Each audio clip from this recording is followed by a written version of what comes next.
வங்காள வெறியிடம் ஹீட் அதிகமாயிடுச்சு. நாங்க ஜாதி வாரிய கணக்கெடுப்புக்கான தீர்மானத்தை உயர் ஜாதி பட்டியல முஸ்லீம்களும் இருக்காங்க. ஓபிசிக்கு 27% தான் கொடுக்கணும், ரிசர்வேஷன் 50% மேல போக கூடாதுன்னு சொல்லிட்டாங்க.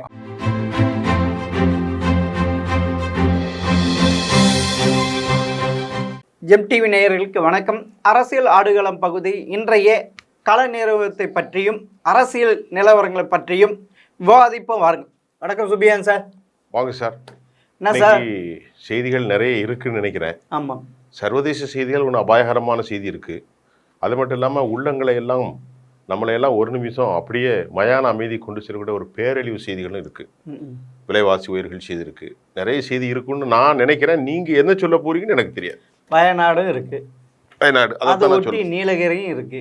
முதல்ல வயநாட்டில் இறந்து போன நம்முடைய உறவுகளுக்கு நாம் ஒரு கண்ணீர் அஞ்சலியை செலுத்திக் கொள்கிறோம். இரவு தூங்கிட்டு இருந்தபோது கிட்டத்தட்ட எனக்கு இப்போ கிடைச்ச தகவல் 600க்கும் மேற்பட்டவர்கள் இறந்துருக்கிறாங்க. 300 பேர் இறந்து போயிட்டாங்க. இன்னும் 250-300 பேரை காணலைன்றாலே அவங்க இறந்துட்டாங்கன்னு தான் அர்த்தம்.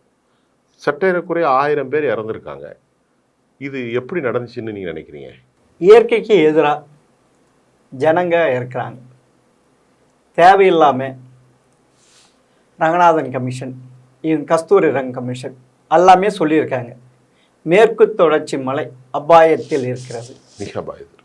ஆமாம், நிறைய இதெல்லாம் மனித ஊடுருவல் அதிகமாகுது, அங்கே பில்டிங் கட்ட அதெல்லாம், அதனால் வந்த வேணாம் சார். இது ஒன்றும் கேரளாவுக்கு ஒன்றும் இது ஒன்றும் புதுசு இல்லை. அடிக்கடி அந்த மாநிலம் வந்து இந்த அளவுக்கு பாதிக்கப்படுது இல்லை. அது கேரளா மாநில பேரிட இதுவே சொல்லியிருக்கு, மேற்கு தொடர்ச்சி மலையில ரொம்ப டேஞ்சரஸாக இருக்குன்ட்டு. ஆனால் அப்போ கூட அவங்க பாட்டி வீடு கட்டிட்டு. ஆனால் குடிக்கண்ணன் சார், இதில் ஒரு விஷயம் அப்படின்னா 100 ஆண்டுகளுக்கு மேலே அந்த மக்கள் அங்கேயே தான் வாழ்ந்துகிட்டு இருக்காங்க. இப்போ நான் என்ன சொல்கிறேன், இப்போ வந்து குடியேற்ற மாதிரி தெரியல. இல்லை, அது மலையினத்தில் வாழக்கூடிய மக்கள், சாதாரண மக்களும் அந்த மலையடிவாரத்தில் ரிசார்ட்ஸ் எல்லாம் கட்டியிருக்காங்க சார். ரிசார்ட் எல்லாம் அங்க கட்டியிருக்காங்க சார், பெரிய அளவுல. ஆமா, அது வணிக, அது இப்போ. ஆமா, இப்ப வணிக இதனால தான் வணிகலாம் இப்போ. நான் வந்து பாரம்பரியமா அந்த ஊர்ல உள்ள வாழ்ந்துகிட்டு இருப்பாங்க, 100 வருஷம் 50 வருஷம் 70 வருஷம் அப்படி இருக்காங்களா, அந்த மக்களை சொல்றேன். ஆமா, நீங்க சொல்ற ரிசார்ட்லாம் இப்போ வந்து வணிகமயமாக்கி விட்டு, வணிகமயமாக ஆக்குன்ற போது அது இயற்கைக்கு மரமாக ட்ரில் போட்டு பண்ணும்போது அது சில அதிர்வுகள் நடக்கும். மரங்களை வெட்டுறது. ஆமா, அந்த இது அவங்க என்ன தெரியுமா, இமயமலைக்கு மேற்கு தொடர்ச்சி மலை வித்தியாசம் இருக்குன்றாங்க எல்லாருமே. அங்கே வெறும் பாறையாக இருக்குது, இங்கே மண்ணும் இதுவாக இருக்குது அப்படின்றாங்க சார். இப்போ உதாரணத்துக்கு நீங்கள் பார்த்தீங்கன்னா, நேற்று முந்தானத்து ஒரு செய்தி, சென்னையில் பிரமாண்டமாக இருக்கக்கூடிய குராம்பேட்டை. அந்த குராம்பேட்டையில் நாம் இங்கேருந்து போகவில்லை, இடது சைடில் ஒரு பெரிய பிரமாதமான ஜவுளி கடை இருக்குது. பேரை சொல்லக்கூடாது, பிரபலமான ஜவுளி கடை. இந்தியாவில் டி நகரில் இருக்குது, பாடியில் இருக்குது, எல்லா இடத்துலையும் இருக்குது. அவங்க லட்சோப மக்கள் வரக்கூடிய இடத்துல அந்த வீடியோக்காரை போட்டு காட்டுறான். அப்படியே தண்ணி போகக்கூடிய காவாவையும் ஆக்கிரமித்து கட்டியிருக்காங்க. அவர் சொல்கிறான், இது யார் கேட்குறது அப்படின்னு கேட்குறாங்க. இப்போ அடுத்த மழையில் அந்த தண்ணி எங்கே போகும் அவன் கேட்குறான். இந்த தண்ணி இந்த காவாக்குள்ளே போகுது. இந்த காவா கடையாக மாறின பிறகு அது நடு ரோட்டில் தான் வரும். இன்றைக்கி சென்னையில் இந்த ஒரு பிரபலமான நகைக்கடை, பிரபலமான ஜவுளி கடை, பிரபலமான சூப்பர் மார்க்கெட் உள்ள அந்த கடைகள் சென்னையில் ஒரு பிரான்ச் இல்லை, மல்டி, எங்கே பார்த்தாலும் இருக்குது. டி நகரில், போரூரில், பாடியில், புரசைவாக்கத்தில். அதனுடைய ஒரு இன்ச்சு தான் இது. அவங்க மேலே எந்த தப்பு இல்லை சார். இது ஒன்று, இது அந்த ஒரு கடை மட்டும் இல்லை, இந்த மாதிரி எத்தனை ஆக்கிரமிப்புகள், எத்தனை தொழில்கள். அப்போ அந்த தண்ணீர் வந்து எங்கே போகும்? நேராக இப்போ அடுத்தாப்புல நான் வந்துடுச்சு. ஆகஸ்ட் இன்னைக்கு 2ஆம் தேதி. ஆமா, செப்டம்பர் அக்டோபர்லாம் கடும் மழை. இல்லை, அக்டோபர் 2nd வீக்ல மழை. இப்போதான் ரெயின் வாட்டர் ட்ரைனேஜ் இப்போதான் கட்டிட்டு இருக்காங்க. ஏற்கனவே நம்ம தூத்துக்குடியை பார்த்தோம். ஆமா, ஏற்கனவே சென்னையை பெருவெள்ளத்தை பார்த்துக்கிட்டே இருக்கோம் 2015 இருந்து. இப்போ இந்த மாதிரி இன்னும் இந்த அரசு நடவடிக்கை எடுக்கல. இப்போ வயநாட்டை பேசணும்னு சொல்றேன் சார், வயநாட்டுக்கு போயிடும். ஆமா, தமிழ்நாட்டு ஒரு உதாரணம். அதே மாதிரி இந்த சென்னையில் பிரபலமான இந்த இடத்துல மக்கள் கோடிக்கணக்கில் ரீச் ஆகக்கூடிய ஒரு சென்டரில் இவ்வளோ அநீதி நடக்குன்னா வயநாட்டில் என்ன நடந்திருக்கும்னு நினைச்சு. இல்லை சார், அது கேரளாவே ஒரு இதுதானே சார், மலை இதுதானே சார். மலைகள் மாதிரி சமதள பகுதி கிடையாது. அவங்க ஒரு வீடு அங்கே ஒரு வீடு, இங்கே லைனாக எங்கேயாவது இருக்கா? ஆமாம், அப்படி இருக்க வாய்ப்பு இல்லை. ஆமா, வாய்ப்பே இல்லை. நீங்க சொன்ன மாதிரி இங்க நம்ம தெருக்கள்லாம் இருக்கு இல்லையா, ஆமா. அங்க இருக்காது. 1 கிலோமீட்டருக்கு 2 வீடு இருக்கும், 3 வீடு இருக்கும், 5 வீடு இருக்கும். அவ்வளவுமே இப்படி ஏற்றம் இறக்கமா தான் இருக்கும். அது மேற்கு தொடர்ச்சி மலை. ஆக நீங்க சொன்ன மாதிரி மனித பேரழிவுகள்ல பெரும்பான்மையாக மனிதர்கள் வெளியேற்றப்படக்கூடிய பென்சோபினான், கார்பன், இதுதான் வந்து வளிமண்டலத்தை நாசமாக்குது அப்படிங்கிறத. அது கார்பன் டை ஆக்சைடு ஓவரா இதாவது ஹீட் அதிகமாகுது. இது ஒரு இன்டர்நேஷனல் கிரைஸ். இதாவது என்னமோ சொல்றாங்க கிளைமேட் சேஞ்ச் சார். இதுக்காக பல லட்சக்கணக்கான கோடிக்கணக்கான $billion international community have been provided for this disaster. அதுவும் குறிப்பா என்ன தெரியுமா சொல்றாங்க, வேர்ல்டுலேயே அரபிக் கடலும் வங்காள விரிகுடம் ஹீட் அதிகமாயிடுச்சு. இதனால பயங்கரமான மாற்றங்கள். ஹீட் அதிகமாச்சுன்னா பெட்ரோலியம் ப்ராடக்ட் எல்லாம் கழிவுகள், கடலுடைய ஹீட் அதிகமாயிட்டு இருக்கு வரும். அதனால எல்னினோ இதெல்லாம் சொல்றாங்கல்ல, அதனால இது முழுக்க மனித தவறுகள் சார். இன்னொரு செய்தி வந்திருக்கு, சமீபத்தில் நீங்கள் பார்த்துருப்பீங்க. இன்னும் சில வருஷங்கள்லையோ ஆண்டுகள்லையோ நாம இருப்போம், இல்லாமல் போயிடுவோம். சென்னை வந்து அப்படி ஜில்லுன்னு மாறிடுமா, சென்னை வெதர் வந்து ஊட்டி மாதிரி ஆயிடுமா, அப்படி ஒரு கண்டிஷனாக வருதான். அப்படியும் மாறலாம் சார். அது வந்து எனக்கு, ஏன்னா அது நம்ம இருக்க மாட்டோம். இல்லை, அது முடியாது. ஏன்னா இது வந்து நம்ம இந்தியா வந்து வெப்பமண்டலம். இல்லை இது நீங்க சொல்ற மாதிரி இந்தியாவை சொல்லல, ஏதோ பனி படகுலாம் மாறி வரும்போது, உருமாற்றம் அடைகிற போது, உலகத்தினுடைய பல பகுதிகளில் கிளைமேட்டிக்கல் சேஞ்ச் வரும்போது வெப்ப பிரதேசம் குளிர் பிரதேசமாக மாறுவதும், குளிர் கடுமையான வெப்பமாக மாறுவதும் இயற்கை என்று உலக சயின்டிஸ்ட் சொல்றாங்க. அண்டார்டிகால மிகப்பெரிய பனி பரவு உருகிட்டு இருக்கு. அதுதான் பிரச்சனை. அதனாலதான் இப்ப ரைஸ் ஆயிட்டு இருக்கு. நீங்க சொன்ன அந்த வெப்பமயமாதல் அதிகரிக்கக்கூடிய காரணம் கார்பன் டை ஆக்சைடு. அதனாலதான் அதிகமா. சார் நான் ஒரே ஒரு விஷயம் சொல்றேன் சார். 1980 நான் பெங்களூர் போகிறேன், சின்ன பையன். பெங்களூரில் சில்லுன்னு இருக்கும். விடியாக்கள்லாம் என்னமுன்னா பாத்ரூம் போனால் காலில் வைக்க முடியாது, அப்படி இருக்கும். இன்னைக்கு வைக்க. இன்னைக்கு அது என்ன காரணம்? மரங்கள் வெட்டப்பட்டது, கழிவுகள் குவிந்தது, பெட்ரோலியம் கார்கள் வாகனங்கள் அதிகரித்தது, வானளாவிய கட்டிடங்கள் உயர்ந்தது, இயற்கைக்கு விரோதம் இருந்தது. அன்றைக்கு மலைகள் இருந்தது, மரங்கள் இருந்தது, அதிக கட்டிடங்கள் இல்லை, அதிக வாகனங்கள் இல்லை. அப்போ அதே தான் இன்றைக்கு வயநாட்டில். அதனாட்டில் நடந்தது தான். அது ஒரு பெரிய இதுவாயிடுச்சு. அந்த மக்களுக்கு நாம் வந்து தொலைக்காட்சி தனது கண்ணீர் அஞ்சலியை இந்த நிகழ்ச்சியினுடைய தெரிவித்துக் கொள்கின்றது. சின்ன குழந்தைகளெல்லாம் எழுது தேம்பி அழுதார்கள். அவர்களுக்கு தான் அந்த கஷ்டம் தெரியும். எல்லா வல்ல இறைவன் அவர்களுக்கு மன அமைதியும் சாந்தியும் சமாதானத்தையும் தர வேண்டும் என்று நாம் பிரார்த்திப்போம். சார் அப்படியே பார்லிமெண்ட் வந்துடலாம் சார். என்ன சார், ராகுல் காந்தி வச்சு வாங்குறாரு போல இருக்கு. அவர் ஒரு முடிவு பண்ணிட்டாருன்னு நினைக்கிறேன் சார். அவர் முடிவு பண்ணிட்டாரு.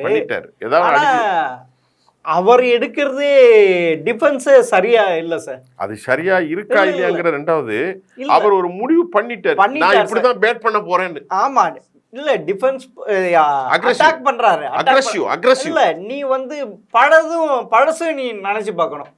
நான் எக்காரணத்தை கொண்டும் நாங்கள் ஜாதி வாரிய கணக்கெடுப்புக்கான தீர்மானத்தை நிறைவேற்றும் சட்டத்தை கொண்டு வருவோன்ட்டு அப்படி சொல்கிறதுக்கு ராகுல் காந்திக்கு தகுதி இருக்கா? அவங்க என்ன செஞ்சுருக்காங்க? அவங்க பாட்டி என்ன செஞ்சுருக்காங்க? அவங்க அப்பாவான ராஜீவ் காந்தி என்ன செஞ்சுருக்காங்க? சொல்லு பார்க்கலாம் சார். இதுக்கு முழுக்க ஓபிசி ஓட்டுக்கோசரம் சார். உத்தரப்பிரதேச, பீகார் இங்கே அதிகமாக இருக்கிறாங்க. அந்த ஓபிசி ஓட்டு வாங்குறதுக்கு தான். நான் உண்மையிலே வந்து ஓட்டு இல்லாம யாரு சார் ஜாதி? இல்ல ஜாதி வாரி கணக்கெடுப்பை நடத்தக்கூடாதுன்னு தான் சொன்னாங்க. யாரு? இந்திரா காந்தி சொல்லியிருக்காங்க, ராஜீவ் காந்தி சொல்லியிருக்காங்க. எப்படி தெரியுங்களா? மொரார்ஜி தேசாய் பிரைம் மினிஸ்டருக்கு அப்பதான் மண்டல் கமிஷன் அமைக்கப்பட்டது. 79 நினைக்கிறேன். ஆமா, மண்டல் கமிஷன் அமைக்கப்பட்டது. மண்டல் கமிஷன் ரிப்போர்ட் வெளியாகுது. அந்த ரிப்போர்ட் வந்து இந்திரா காந்தி வெளியே வருது. நீங்க சொல்றது 100% கரெக்ட். அது வந்து எக்ஸ்டெண்ட் பண்றாங்க. மண்டல் கமிஷன் 79-80 மொரார்ஜி தேசாவுடைய பேர்ல அமைக்கப்பட்டது. ஆனா அது எக்ஸ்டெண்ட் பண்ணாங்க. அந்த அவங்க மண்டல் கமிஷன் கொடுத்துட்டாங்க ரிப்போர்ட்டு. அந்த ரிப்போர்ட்டை நடைமுறைப்படுத்துக்கு இந்திரா காந்தியோ ராஜீவ் காந்தியோ எந்த நடவடிக்கையும் எடுக்கல. ஜாதி வாரி கணக்கெடுப்பு நடத்தினா மிகப்பெரிய கலவரங்கள் உண்டாகும், இதெல்லாம் கூடாது அப்படின்னு தான். இதுக்கும் உணங்கட்டா இந்திரா காந்தி இறந்த பிறகு ராஜீவ்காந்தி வந்திருப்புக்கு 400 மேற்பட்ட இடங்கள் 410க்கு மேல ஆமா எதுவுமே இல்ல 84ல. ஆமா அது விபி சிங் பிரிவுல தான் அது கொண்டு வந்தாங்க, நடைமுறைப்படுத்தினாங்க. 89ல 1989ல அது நம்ம வரலாற்றை பார்ப்போம். மண்டல் கமண்டல்ங்கிற பெரும் போராட்டம் வட இந்தியாவில் நடந்துச்சு. ஆமா அதான் மாணவர்கள் நிறைய பேர் உயிரிழந்தாங்க. இல்ல அப்பதான் பெரிய லெவல்ல போராட்டம் வந்து இது திசை திருப்புதுன்ட்டு விபி சிங் ஆதரவு கொடுத்து இந்த பிஜேபி வித்ரா பண்ணிட்டாங்க. அப்ப அத்வானி ரத யாத்திரை. Correct, exactly correct. ஆமா அது எல்லாமே விளங்காது, ஜாதி மதத்தை தான் ஓடிக்கிட்டு இருக்கு நீங்க. ஆமா அப்படி இருக்கிறப்ப இவர் வந்து நான் வந்து ஜாதி வாரி கணக்கெடுப்பு நடத்த போறான்றாரு. இவருக்கு இந்த சொல்றதுக்கு தகுதி இருக்கா? ஆனா இதுல இன்னொரு சிக்கல், இவருடைய பாட்டியும் அப்பாவும் செஞ்ச என்ன இது? இப்போ இன்னொரு விஷயம் உங்ககிட்ட கேட்குறேன். இப்போ இந்த ஜாதி வாரி கணக்கெடுப்பு நடக்குது 32க்கு அப்புறம் இல்லை, அது பல வருஷம் ஆயிட்டு, 70-80 வருஷம் ஆயிட்டு, 100 வருஷம் ஆயிட்டு. இப்போ இதை கொண்டு முதல்ல டிக்ளரேஷன் பண்ணது யாருன்னா நம்ம ஜம்பி குமார். இப்ப அவரு என்ன செய்வார்? இப்ப இந்த இந்தியா கூட்டணி அமைச்ச உடனே இந்த கிரைசிஸ் ஆரம்பிக்கும் போது வெளிப்படையா proclamation have been made mister Nitish Kumar. ஆமா அதே இல்ல ஜாதிவாரி கணக்கெடுப்பு நடத்துவதற்கு மாநிலத்துக்கு உரிமை இருக்கு, ஆனா ரிசர்வேஷன் கொடுக்கறதுக்கு இல்ல. இல்ல நீங்க வந்து என்ன சொல்லியிருக்காங்க, இந்த மண்டல் கமிஷன் வந்து சுப்ரீம் கோர்ட்ல நடக்கிறப்ப 9 நீதிபதிகள் அடங்கிய அரசியல் சாஸ்திர அமர்வு என்ன தெரியுமா, மண்டல் கமிஷன் நடைமுறைப்படுத்தலாம், ஓபிசிக்கு 27% தான் கொடுக்கணும், ரிசர்வேஷன் 50% மேல போகக்கூடாதுன்னு சொல்லிட்டாங்க. இப்போ அது கோர்ட்ல இப்போ அதுதான் இப்போ எல்லா மாநிலம் அதை இன்க்ரீஸ் பண்ண சொல்றாங்க. ஆமா தமிழ்நாட்டில் 69 இருக்கு. இல்ல அது வந்து அது கூட ஒன்றும் அது நிலையா கிடையாது சார். அது ஒன்று சுப்ரீம் கோர்ட்ல தான் இருக்கு, சுப்ரீம் கோர்ட்ல தான் இருக்கு. அது கன்டினியூ பண்ண, ஏன்னா அது நிறைவேற்றி நரசிம்மராவுக்கு அழுத்தம் கொடுத்து கான்ஸ்டியூஷன் அட்டவணை 7ல சேர்த்துருக்கான். இருந்தாலும் அது மாற்றத்துக்குரியதுதான். ஏன்னா இவர் இந்த இது கொடுத்துருக்காங்க. என்ன ரிசர்வேஷன் வந்து நீங்க எஸ்சி எஸ்டியில் உள்ஒதுக்கீடு கொடுத்துக்குங்க, ஆனா பிசி கொடுக்க கூடாது. எஸ்சி எஸ்டி வந்து 15+7 21 அதுக்குள்ள ட்ரைபல் கம்யூனிட்டி எல்லாம் சேர்த்து அதுல இப்ப உதாரணத்துக்கு தமிழ்நாட்டுல சக்லியர் சமூகம் சார்ந்திருக்கூடிய அருந்ததிக்கு உள்ளொதுக்கீடு கொடுத்தாங்க. தமிழ்நாட்டுல பறையர் சமூகம் நல்ல கேளுங்க மேஜரா இருக்கிறது தேவேந்திர குல வேளாளர் அருந்ததியர். இது அல்லாம நிறைய அந்த வண்ணார் இது மாதிரி நிறைய அதெல்லாம் ரொம்ப கம்மி தான். ஆமா ஆனா பறையர் சமூக மக்கள் தான் இந்த மெஜார் இருக்காங்க. அதுல ஒரு உள் ஒதுக்கீடு 3 கொடுத்ததான் அருந்ததி இருக்கு. ஆமா இப்ப வந்து ராகுல் காந்தி இது ஏன் எடுக்கிறாரு? நான் தான் சொல்றேன், உத்தரப்பிரதேச பீகார் தவிர வேற எந்த விஷயம் இல்லை சார். பாலிடிக்ஸ் எது வந்து நடக்காத என்னது போகாத ஊருக்கு வழி தேடுறாரு. அதனால இப்போ இதுல அனுராக் தாக்கர் வந்து இப்போ நீங்க கனிமொழிலாம் குதிக்கிறாங்க, சாதியை எப்படி கேட்கலாம் அப்படின்னு. இல்ல சாதி கேட்க கூடாது, ஆனா இல்ல உனக்கு வேலை வாய்ப்பு இதுல வந்து சாதி வேணும். நான் ஒண்ணு கேட்கறேன், வேலை வாய்ப்பு வேணாம். நான் ஒண்ணு கேட்கறேன், எந்த அரசியல் கட்சி இந்தியா ஃபுல்லா கேட்கறேன், சாதி வேணாம் ஐயா விட்டுருங்க. இப்போ தமிழ்நாட்டை கூட எடுத்துக்கிடுவோம், ஒரு முக்குளத்தூர் பெல்ட்டு அங்கே கொண்டு ஒரு நாடாரை விடுவாங்களா? நான் கேட்குற பதில் சொல்லுங்க. முக்குளத்தூர் பெல்ட்டில் நாடாரை விடுவாங்களா? தஞ்சாவூர் டெல்டாவில் விட மாட்டாங்க. திருநெல்வேலி தூத்துக்குடியில் கன்னியாகுமரியில் நாடார் பெல்ட்டில் வந்து ஒரு வன்னியரை கொண்டு விடுவாங்களா? விட மாட்டாங்க. அப்போ இவங்க சொல்லணும், வி ஆர் எகெயின்ஸ்ட் ஜாதினா திராவிட கலாச்சாரம் செய்யக்கூடிய இந்த ஆட்கள் வன்னியர் பெல்ட்டில் சவுத்தில் இருக்கக்கூடிய ஒரு நாடாராவும் கன்னியாகுமரியில் ஒரு வன்னியரை கொண்டு விடணும். நான் சொல்கிறது உண்மை. அப்போ இவங்களே ஜாதி பார்த்து தானே கேண்டிடேட்டை விட்றாங்க.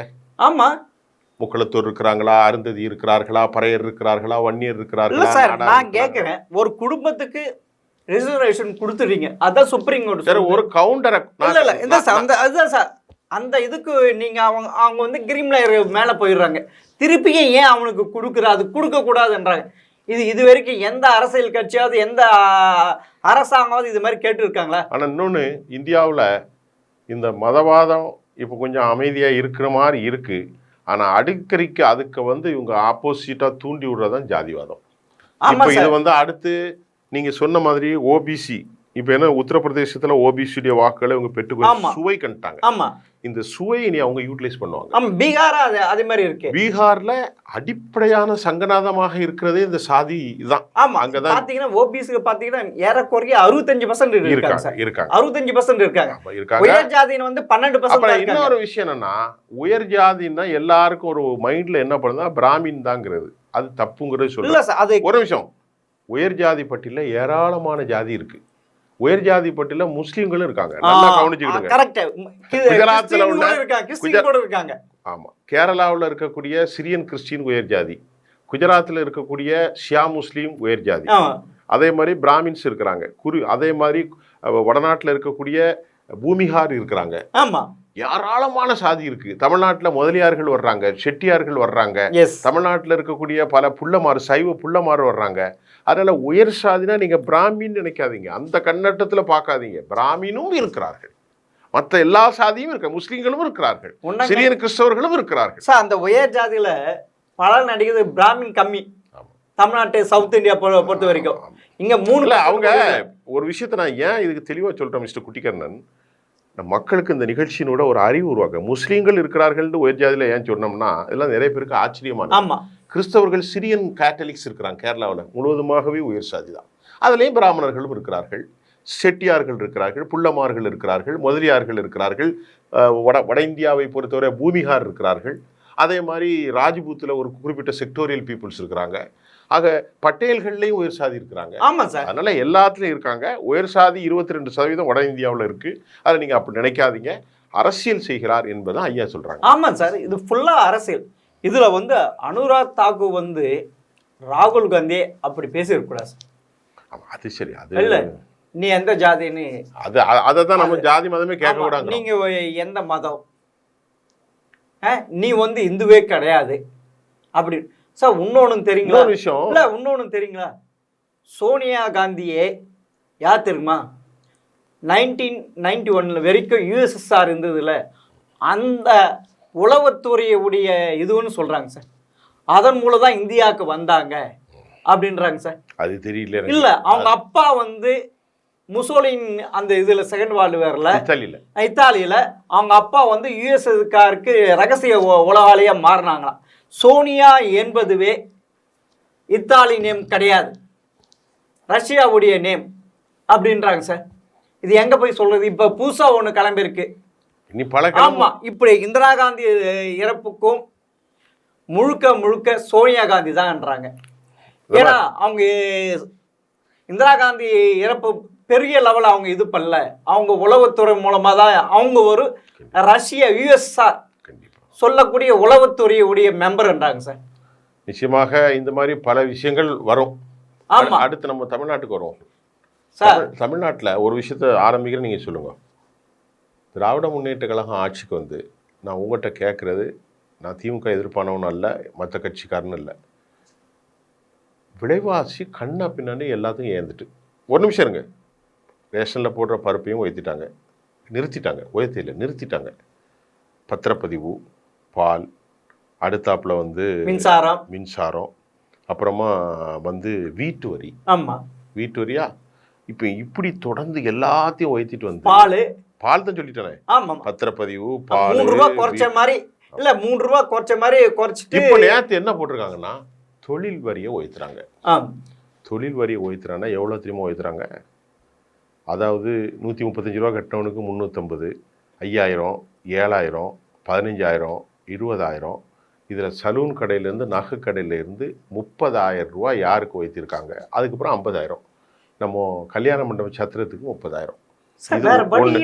ரெண்டாவது அந்த அறிக்கையை நேற்று தீர்மானம் போட்டிருக்காங்க. நல்லா கவனிங்க ஐயா, எங்கே போட்டிருக்காங்க? கார்பரேஷனில் அந்த அம்மா பேர் என்னது, நம்முடைய பிரியா அம்மா, அந்த பொண்ணு தான் அம்மா பொண்ணு, சரி நம்ம பிள்ளை தானே. என்ன தீர்மானம் போட்டிருக்காங்கன்னா 23,838 சட்டி பானை ஓட்டையாயிற்று. என்ன எதுக்கு ஓட்டையாயிருக்கு தெரியுமா? அம்மா உணவகத்துக்கு சமைக்கிறதுக்கு ரிப்பேர் ஆகிட்டான். அதுக்கு செலவு எவ்வளோவா? 7 கோடி சில்லறையாம்.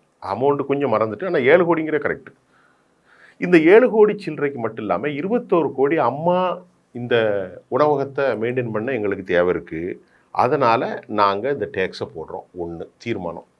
இரண்டாவது தீர்மானம், ரோட்டில் சுற்றி கொண்டிருக்கக்கூடிய எரும மாடு பசு மாடை பிடிச்சா 5000 15,000 வரைக்கும், கண்ணுக்குட்டிக்கு 5000, எரும மாட்டுக்கு 15,000, நடுவில் உள்ள மாட்டுக்கு 12,000 தீர்மானம் போட்டிருக்காங்க. அதில் 3 நாளைக்கு அவங்க அந்த கண்ணுக்குட்டி எரும மாட்டுக்கு சாப்பாடு போடுவாங்களாம். அந்த 3 நாள் கழித்து மிஸ்டர் குட்டி கண்ணை விட்டு மாடை பிடிச்சா 4வது நாள் 1000 ரூபா ஒரு நாளைக்கு உங்களுக்கு பெனால்ட்டி. நீங்கள் 10 நாள் கழித்து போனோன்னா சாப்பாட்டுக்கு 10,000, மாட்டுக்கு 15,000, 25,000 கெட்டுங்கோ. மாடு விலையே 8,000 தான். எவன் கெட்டுவோம்? பைத்தியக்காரத்தனமான தீர்மானங்கள் சார். வேற மாதிரி நான் கேட்குற பதில், குட்டி கண்ணை ஒரு கண்ணுக்குட்டி வளர்க்குறீங்க, அந்த கண்ணுக்குட்டிக்கு 3 நாள் கழிச்சு 8 நாள் கழிச்சு தான் தெரியுது, ஐயா கண்ணுக்குட்டியை பிடிச்சிட்டு போறீங்கன்னு. அவன் போகிறான், ஐயா 12 நாள் ஆச்சு, 3 நாள் கழிச்சா மீதி 9 நாளைக்கு 9,000, கண்ணுக்குட்டிக்கு 5,000, 14,000. நீங்கள் என்ன சொல்லி லூசு பையில, கண்ணுக்குட்டியே 8,000 தான், 15,000 எவ்வளோ கொடுப்பியே? இப்படி ஒரு தீர்மானத்தை போட்டிருக்கு அந்த அம்மா. இல்ல இப்படிலாம் தீர்மானம் வருவாய் எங்க இருக்கு? இப்ப என்ன செய்றாங்க? இருக்கு. அவன் தான் வருஷத்துக்கு 1 லட்சம் கோடி கடன் வாங்கிட்டு இருக்காங்களே.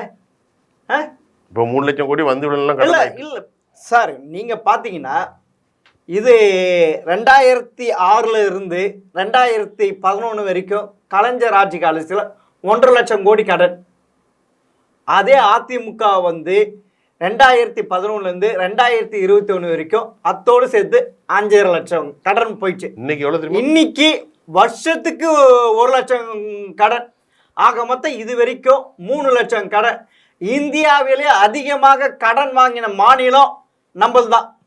இப்போ அதுக்கு ஒரு குறிப்பு சொல்கிறேன். இன்றைய கடன் 8,70,000 கோடி.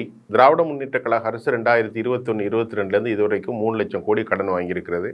கடன் அளவை விட நமக்கு சரியாக தான் இருக்குன்னு முன்னாளுடைய நீதி அமைச்சர் அவர் பேர் என்னது, பிடிஆர், அவர் சொல்கிறாரு. ஆனால் இப்போ இந்த கடனுக்கு நம்ம வட்டி எவ்வளோ கட்டுறோம்னு தெரிஞ்சுக்கிடுங்கப்பா. 63,000 கோடி கட்டுறோம். மின்சாரத்துறைக்கு 1,70,000 கோடி கடனாக இருக்குது. அதுக்கு எவ்வளோ வட்டி கட்டணும் தெரியுமாப்பா? 16,000 கோடி. வரக்கூடிய பட்ஜெட்டு 3,05,000 கோடி. மொத்த செலவு சொல்கிறாங்க, அது வந்துடுறதுக்குள்ள மொத்த செலவு வந்து 3,30,000 ரூபா வருமானம் வருது. வட்டி கட்டுறது 63, 73, 80,000 கோடி வட்டி கட்டுறோம். இது விளங்குமா இந்த நாடு அப்படிங்கிறத உங்கள் பார்வை கூட்டுறேன். டீட்டெயிலாக என்கிட்ட ப்ராஸ்பெக்டஸ் இருக்குது, நான் டிஸ்கஸ் பண்ணிட்டேன். இருந்தாலும் இதுதான் தமிழ்நாட்டுடைய ஆபத்தான பொருளாதார நிலை. இதுக்கெல்லாம் பால் விலை உயர்ந்துட்டு, பத்திரப்பதிவு உயர்ந்துட்டு, வீட்டு வசதியுடைய விலை உயர்ந்துட்டு, அடுத்தாப்புல இப்போ வந்து தொழில் வரியை உயர்த்திட்டாங்க. பாபர் ஷாப்லேருந்து எல்லாத்துக்கும் தொழில் வரியை உயர்த்தியாச்சு. கரண்ட் பில்லு சொல்லி மாளாத உயர்த்திட்டாங்க. 1 மாதத்துக்கு நான் ரீடிங் எடுப்புன்னு தேர்தல் வாக்குறுதியில் சொன்னாங்க. அதை திராவிட முன்னேற்ற கழகம் மறந்து போயிட்டு பால் விலையை குறைச்சி, அப்புறமா இன்னொரு இதில் பால் பாக்கெட்டில் 180 மில்லியாக குறைச்சி, அப்புறம் சோப்பு பாலை உயர்த்திட்டாங்க. ஒரு பெரிய அநியாயம். கவர்மெண்ட் டிசபிள்டு ஆகிட்டு 45,000 கோடி ரூபா டாஸ்மாகில் மட்டும்தான் வருமானம் வருது. இலவச திட்டங்களுக்கு 80,000 கோடி போகுது. அது மட்டும் இல்லாமல் சம்பளத்துக்கு 80,000 கோடி போகுது. எந்த இதுவும் இல்லை. இதுதான் உண்மையான நிலைமை. நேற்று தொழிலை உயர்த்தி ஏழைகள், நடுத்தர வர்க்கங்கள், பிளாட்ஃபார்ம் கடையினர், சிறு குறு தொழில் உள்ளவங்க எல்லாரும் பாதிக்கப்பட்டிருக்காங்க. சார், கேரளா நிலைமை தான் தமிழகத்துக்கு அடுத்த வருஷம் வரப்போ சார். கேரளா எப்படி அரசாங்க உயிருக்கு சம்பளமும் இது பென்ஷன் தர முடியலையோ அதே நிலைமை தான் இங்கே உருவாக போகுது. அந்த ஒரு நிலைமை ஆகிப்போச்சு. இனி வந்து ஏன்னா கைக்கு மீறி போயிடுச்சு. நாங்க வந்து பழைய ஓய்வூதிய திட்டம் வரோன்ட்டு நீங்க அனௌன்ஸ் பண்ணீங்க, அது முடியாதுன்ட்டாங்க. மிஸ்டர் குட்டிக்கண்ணன், 2 கோடி பேர் பயணிக்கிறான், ஆனா பஸ் நஷ்டத்துல போகுதுங்கண்ணே. ஆமா சார். டிரான்ஸ்போர்ட்னு ஒரு வார்த்தை சொன்னா சொல்றேன். ஆமா சார். தமிழ்நாட்டில் 2 கோடி பேர் பைக்கில் கார் பயணிக்கிறான், கம்யூனிட்டியில், பொது போக்குவரத்தில். ஆனால் லாஸ்ட்டில் போகுது. அதுக்கு நாம் கேட்டோம், நான் அந்த அதிகாரிகளை ஃபோன் பண்ணி கேட்டோம் லைவில். அப்போ அவங்க சொன்னாங்க, சார் மகளிருக்கு கவர்மெண்ட்டு பல கோடி ரூபா கொடுத்துருது. அடுத்தாப்புல கூலி தொழில், அதாவது விவசாய தொழிலாளர்களுக்கு சரக்கு கொண்டு போகிறதுக்கும் காசு வாங்குறது இல்லை. மாணவர்களுக்கும் மாணவிகளுக்கும் இலவசமாக கொடுக்குறாங்க, முதியோர்களுக்கு கொடுக்குறாங்க. இது ஒன்று. இதுக்கு அரசு ஃபண்டு ஒதுக்கணும்னா ஒதுக்கலை. எல்லாம் அவங்க திட்டத்தடிப்பில் திமுக கொடுக்குதுன்னு பொய்யா போட்டு போயிடுறாங்க. Point number 1. அதுக்கு ஃபண்டு கொடுக்கணும்ல. ஒரு டிரான்ஸ்போர்ட் கார்பரேஷன் இதெல்லாம் நான் இலவசமாக கொடுத்துருக்கேன், நீங்கள் ரூபா கொடுக்கணும். ஆமாம், அது கொடுக்கல. ஆமாம், கொடுக்குறதுக்கு ஒன்றும் இல்லை. வெறுங்கையில் முளம் போடுறாங்க திமுக கவர்மெண்ட். அடுத்து திமுக கவர்மெண்ட் 1000 ரூபாயை கொடுத்து 12,500 கோடி 13,000 கோடி ஒதுக்கியிருக்காங்க மாசம் வந்து பெண்களுக்கு. இது ஒரு வளர்ச்சியான்னு கேட்குறாங்க. அது வளர்ச்சி கிடையாது. சாராயம் வித்த 45ல் ஒரு 11,000 கோடி கொடுத்து இது ஒரு வளர்ச்சியா? சார், இப்படிதான் இவங்க இப்படிதான் இருக்கிறாங்கன்னா இந்த திமுக. அதுக்கு ஆப்போசிட்டா இருக்கிற அதிமுக திருப்பியும் 2026 நீயே இந்த வெத்தலை தட்டுல வச்சு நீயே ஆண்டுகோன்ட்டு சொல்ல போறாங்க சார். நீங்களே சொல்லுங்க. உண்மையில இந்த எடப்பாடி என்னதான் நினைச்சிட்டு இருக்காருன்னு தெரியல சார். நீ தலைவரா இருக்கணும், இதெல்லாம்ட்டு கொடநாடு கொலை வழக்கு அது மூடி மறக்கணும். அதுக்கோசம் நீ இப்படிலாம் பண்ணுவ? எப்படியாவது ஆசைப்படுறாங்க. நீயே பொதுச் செயலாளர், நீயே சிஎம் கேண்டிடேட் நில்லு, அதிமுக ஒன்றா சேர்ந்து நம்ம இன்னைக்கு இது பண்ணலாம். இதுக்கு காரணம் முழுக்க ஓபிஎஸ் அணியிலிருந்து போன முனுசாமி தான் சார் எல்லாத்துக்கும் மூல காரணம். ஆனால் அந்த மணிங்கெல்லாம் அவங்க வந்து பயப்படுறாங்க. இதுக்கு மேலே போச்சுன்னா ஒன்றும் பண்ண முடியாது. இதுவரைக்கும் அமைதியாக இருந்து 11 முறை தோத்தாச்சு. ஒரு முறை 2 முறை இல்லையா. 2016 செல்வி ஜெயலலிதா அவர்கள் மரணித்த பிறகு அதிமுக 11 முறை தோத்து போச்சு. 10 தோல்வி பழனிசாமின்னு அவங்க சோ கால்டு தேர் இன்வைட்டிங் தி ப்ரைட்லி காலிங் 10 நான் சொல்லல. இல்ல இவர் அதே முனுசாமி இப்போ வந்து என்ன சொல்லியிருக்காரு, நான் சொல்லி முடிக்கிறேன் இருக்கு சார். சசிகலா என்ன சொல்லியிருக்காரு, செத்தப்பாம்பா சொல்லுவார். இப்போ 10 முறை நீங்கள் சொன்னது சொல்கிறேன். 10 முறை தோத்த பிறகு இந்த இது இனி விளங்காது, மார்க்கெட்டில் விலை போகாது, எடப்பாடிக்கு ஒரு மார்க்கெட் இல்லாத மனுஷன்னு தெரிஞ்ச பிறகு தான். ஒரு நிமிஷம் இருங்க. தங்கமணி, வேலுமணி, அப்புறமா செங்கோட்டையன், 3 பேர் முக்கியமான ஆட்கள். வேறு நம்ம யார், அவர் நத்தம் விஸ்வநாதன். ஆமாம். அப்புறம் வேறு யார் போனாங்க, முக்கியமான ஆளுக்கு மொத்தம் 6 பேர் தலைவர்கள், 5 தலைவர்கள் போய் அண்ணன் கொஞ்சம் சிவி சண்முகம், அண்ணன் வணக்கண்ணே, யார்கிட்ட, நம்ம எடப்பாடிட்ட, அண்ணா உங்கள் சரக்கு விற்பனை இல்லை, நீங்கள் என்ன பேசினாலும் மக்கள் ஓட்டு போட மாட்டான், கொஞ்சம் தயவுசெய்து சிந்திங்க. ஏற்கனவே தமிழ்நாட்டில் திமுகவில் அராஜகங்கள் அட்டுழியங்கள் கட்டுப்படுத்தும் முதலமைச்சருக்கு உடல்நல சரியில்லை, பாவம், நம்ம அதை சொல்லலை. அப்போ ரவுடிகள், அநியாயம், கள்ளக்குறிச்சி, கள்ளச்சாராயங்கள், இப்படி ஒரு வரமுறை இல்லாமல் போகுது. நம்மளை வந்து பிஜேபி ஆட்டையை போடுறதுக்கு, அவங்க புதுசாக எஸ்டாப்ளிஷ் பண்ணுறதுக்கு அவங்க திரியிறாங்க. எதிர்த்தாவில் திமுக ஆட்டையை போட்டு அவன் திரியிறான். அம்மா வந்து 59.75 ஜெயிச்சு கொடுத்துச்சு, இப்போ 20 ஆயிட்டோம். உன் பாடு விளங்காது. இனி கொஞ்சம் யோசி, இருக்கிறவங்க எல்லாத்தையும் ஒன்றா சேர்த்து நம்ம எப்படி இருந்துக்கணும்னு பேசுவோம். இந்த ஆளு கன்சிடர் பண்ண இல்லை. அவர் கண்ணு எதிரில் பிஜேபி எவ்வளோ பர்சன்டேஜ் சார் இருந்தது? 3% சார். இன்னைக்கு 11% ஆயிருக்கு. வளர்ந்துருக்கலாம். அந்த ஓட்டு யார் எங்கிருந்து போச்சு? இவன்ட்ட தானே போச்சு. அதிமுக ஓட்டு தானே அங்கே போயிருக்காங்க. மித இந்துத்துவா இருக்கு சொல்லக்கூடிய அந்த இதுதானே போயிருக்கு. இந்துத்துவான்லாம் சொல்ல வேண்டிய அதிமுக ஓட்டு போயிருக்கு. அப்ப கொஞ்சமாவது அறிவு உள்ளவன் என்ன செய்வான்? கொஞ்சமாவது மண்டையில சரக்கு உள்ளவன். நான் கேட்கறேன், சொல்றேன். நீங்க இப்படி இருந்துக்கிடுங்க, நான் இப்படி இருக்கேன். அண்ணா ஓபிஎஸ் மன்னிச்சுக்கிடுங்க, கட்சி நீங்க இந்த இதை பாருங்க, எனக்கு இந்த பதவி கொடுங்க. அம்மா இறந்த பிறகு 100 வருஷம் இருக்கு, நம்ம ஒத்துமையாக செயல்படுவோம். நானும் ஒரு முறை இருந்துட்டேன். அவங்க பைத்தியக்காரனான்னு கேட்குறேன் சார். உண்மையாக தான் சார். இல்லை சார், அதிமுக தொண்டர்களை இப்போ நம்பிக்கை இல்லாமல் போயிட்டாங்க சார். அது உதாரணம் Vikravandi by election sir. AIADMK புறக்கணிச்சாங்க சார். எப்பயுமே அதிமுக, உண்மையான அதிமுக திமுக பக்கம் தலை வச்சு கூட படுக்க மாட்டான் சார். வாய்ப்பே கிடையாது. அவ்வளவு இது சார். அந்த ஓட்டு அப்படியே அங்க போயிருக்கு, டிரான்ஸ்பர் ஆயிருக்கு சார். இதெல்லாம் யோசிக்க வேண்டியது இல்லை. நல்ல ஒரு வாய்ப்பு. திமுக மேல பயங்கரமான அதிருப்தியில் இருக்கிறாங்க. இந்த வாய்ப்பை பயன்படுத்தி எல்லாரும் ஒன்னா சேர்றதுக்கு தானே ஓபிஎஸ் சரி, சசிகலா சரி. ஐயா, காலத்தின் கட்டாயம் தமிழ்நாட்டில் திமுகவின் மாற்றம். ஏன்னு கேட்டீங்கன்னா, இல்ல சார், காலத்தின் கட்டாயம் மாற்றம் வரணும். ஆனா அதுக்கு வந்து எதிர்கட்சியான இது இல்ல. இதுல வேற விஜய் வேற வர போறாரு. என்ன பண்ண போறீங்க? இன்னும் அரசியல் மாறத்தான் போகுது. அரசியல் மாற போனாலும் இந்த எடப்பாடி மாதிரி ஆட்களை, அதாவது மீண்டும் திராவிட முன்னேற்ற கழகம் வர வேண்டும் என்று மக்கள் தேர்ந்தெடுத்தால் அது மக்களின் தீர்ப்பு, அது நல்லதான். இல்ல மக்கள் தேர்ந்தெடுக்க மாட்டாங்க சார். மக்கள் தேர்ந்தெடுக்க மாட்டாங்க. அதுக்கான வழியை இவர் உருவாக்குறார். ஓட்டு சிதற போது அவங்களுக்கான ஓட்டு அப்படியே தான். ஆனா 2 திராவிட கட்சிகளும் இப்ப பாத்தீங்கன்னா அவங்களுடைய ஓட்டு சதவீதம் குறைஞ்சிட்டு வரும் சார். இனி சட்டமன்ற தேர்தலில் கூட்டணி இல்லாத 2 திராவிட கட்சிகளும் ஆட்சி அமைக்க முடியாது சார். அந்த நிலைமைக்கு வந்துருச்சு சார். அது நல்லதுதான். இதற்கு காரணம் இந்த தமிழ்நாட்டில் அதிமுகவை அழிக்கிறதுக்கு காரணம் எந்த அறிவும், எந்த நாலேஜும், எந்த பேச்சு திறமையும், எந்த கரிஸ்மாவும் இல்லாத ஒரு துரோகம் செய்த பழனிசாமி தான். சசிகலா சார், அதிமுக, சிறந்த தலைவர் என்ன சார் அர்த்தம்? ஓபிஎஸ் அதிமுக. ஓபிஎஸ் என்ன துரோகம் செய்தார்? நீ ஓபிஎஸ் சொல்றாரு எனக்கு பதவியே வேணாப்பா சேர்த்துக்கோங்கிற. இல்ல நீ நான் கேட்கிறேன் பாருங்க. இல்ல கட்சி விட்டு நீக்கிட்டு பிறகு அதிமுக எழுதி இல்ல காவி கட்டிக்கிட்டு கோயில போவாரு. இப்ப இல்ல காசி போவாரு. என்னன்னா 5 கொலை நடந்துச்சு இல்லையா, அதுல ஆதாரங்கள் இருக்கிறதாக சொல்லப்படுது. ஆமா சார். அந்த ஆதாரத்தை திமுக வெளியே கொண்டு வந்துடக்கூடாதுன்னு இவர் வந்து இல்ல ரகசியமா இல்ல அந்த முக்கியமான எவிடன்ஸ் கலக்குது இன்டர்போல் கிட்ட. அதனால தான் யாரு? ஸ்டாலின். அதனால தான் during the election campaign before the election Mr. Stalin has made very clear to give the manifesto to the people. My party will come to the Tamil Nadu and first we should take for Kodaikanal murder அப்படின்னு சொன்னார். The granted and given the permission which was being made by Mr. Stalin. இப்போ அவர் என்ன சொல்றாரு, இது வந்து இன்டர்போல்ல இருக்குங்கிறார். எவ்வளவு பைத்தியக்காரத்தனம் இல்ல. அது ஒண்ணு திமுக குடும்ப கட்சி ஆயிடுச்சு, குடும்ப ஆச்சு. இப்ப இருக்கிற யங்ஸ்டர் யாருக்குமே பிடிக்கல சார். 2K கிட்ஸ் 90 யாருக்குமே திமுக பிடிக்கல. ஒரு குடும்ப கட்சி இருக்க எதுக்கு அப்படி ஒரு பொன்னான வாய்ப்பை நழு உரிய. அப்புறம் இன்னைக்கு ரொம்ப சிறப்பா பல விஷயங்களை பேசிட்டோம். இனி அடுத்த ஒரு காலத்துல சந்திக்கலாம்னு நினைக்கிறேன். சரி சார், நீங்க நினைக்கிறீங்க? சிறப்பா சந்திப்பேன் சார்.